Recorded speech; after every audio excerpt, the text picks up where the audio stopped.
President Biden is threatening to resort to emergency powers if U.S. oil companies fail to increase supply at their refineries. Once again, blaming those companies for earning, quote, historically high profits, end quote, as Americans suffer more pain at the pump. Now, the president not specifying what emergency measures he may use in a letter that was sent to the CEOs of several oil companies. The letter saying, in part, quote, my administration is prepared to use all reasonable and appropriate federal government tools and emergency authorities to increase refinery capacity and output in the near term and to ensure that every region of this country is appropriately supplied, end quote. Joining me now to discuss is Republican Indiana Senator and not a professional politician, but a businessman, Mike Braun. Great to see you again, Senator. Thank you for being here. Do you have any idea what emergency measures the president was talking about? I have no idea, and I don't think he does either, because I'm a business owner that is now a senator. He's a career politician that's probably never run anything. David, I was just with a small refiner 15, 20 minutes ago, and they are refining at full capacity. They could have, and maybe some other refineries, have increased production capabilities, but not when Biden and every Democratic candidate were tripping over one another to see who was going to shut down the oil and gas industry. That not only cut off lease exploration, took care of the Keystone XL pipeline. Leases take a couple years from inking them to getting production out of them. So that is a typical bureaucrat politician that has no appreciation for how the private sector works. Well, Senator, forgive me for interrupting, but you do something that would be so easy for the president to do, to actually talk and listen to the business people that he's shouting orders at. And what these refiners were telling you is that they are coming out with gas as soon as they can refine it, and there is no presidential magic wand that can be waved to make it churn out any faster, right? That wand was waved back when they were arguing among themselves who was going to do what they did, which is sent the signal, we're going to put you out of business. And now it has this groveling in places like Saudi Arabia, places where it's not as clean a fuel either.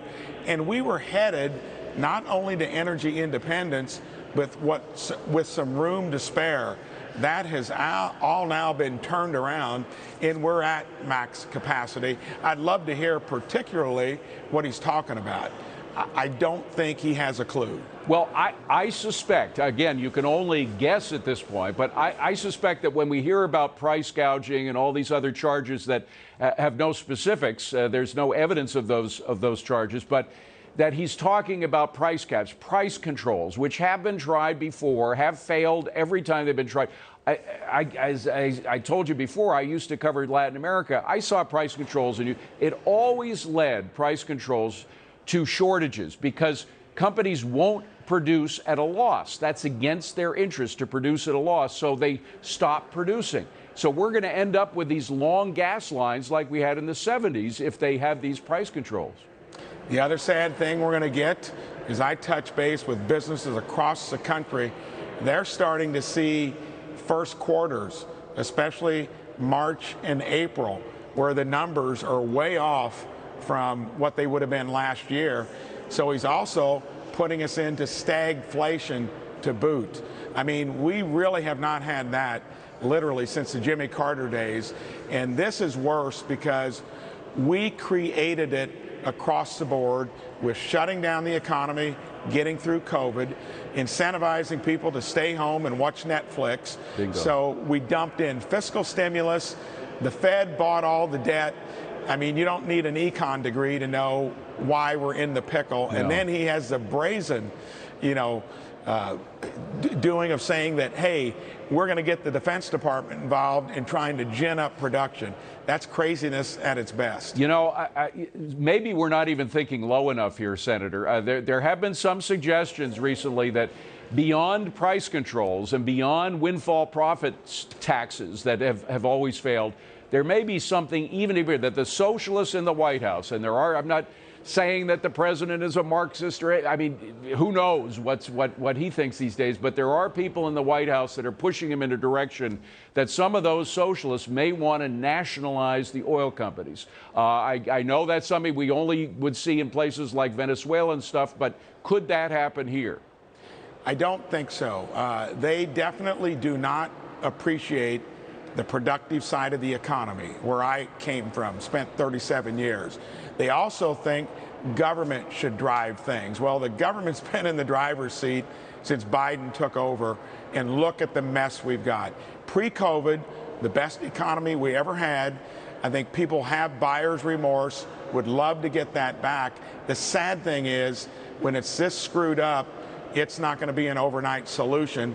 All of us paid the price for it. Yeah, well, of course, he came in saying he was a moderate. He's been governing like a socialist, and I just think you have to be wary. You have to be on guard for something that is far more leftist in orientation than we ever would have expected. That's why I throw out the possibility of nationalization or trying to nationalize. If he tried to do that, is there any kind of emergency order that he could use as president to carry through with it? You know, he's tried so many things through executive order. Remember the vaccine mandates? Yeah. You know, we had to weigh in on that when they wanted to shut down businesses to 100 employees.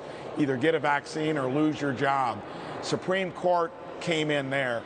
I really think that this is all going to be adjudicated here in November. And then, David, when we get the reins back, can at least stop craziness by no new legislation.